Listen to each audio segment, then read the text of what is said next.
Chairman of the Livelihood Committee, Sir Boy Mufa.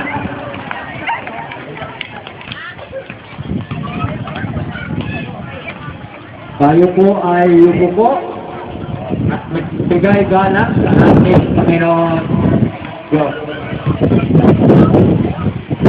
Salamat Panginoon sa hapon ito, sa pagkakatulog dito namin upang doon ay maganap ang enforcement ng 2011 sponsor ng aming CCHA.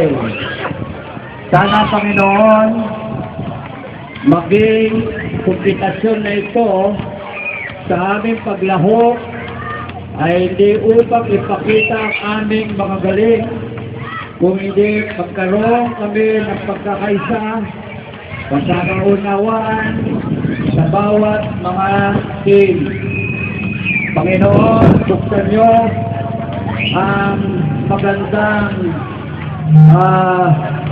paglalaro namin, hindi upang makita ang aming mga galing, kundi kayo po ang siyang may taas sa aming paglalaro. Maging sport-minded kami, may paggalang sa bawat isa, at sana Panginoon, nasa amin ang tanging kalakasan upang doon sa paglalahok namin, maganap po ang inyong kalooban sa aming mga buhay. Basbasan ang bawat isa sa amin. Ngalan ni Kristo. Amen. Thank you very much, Chairman Monisal.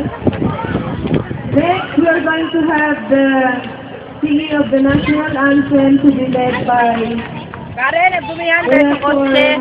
May Macalde. Mangyari lamang na ang ating kanang kamay ay ilagay sa kaliwang dito. Si Manin. Ano? Mamaya.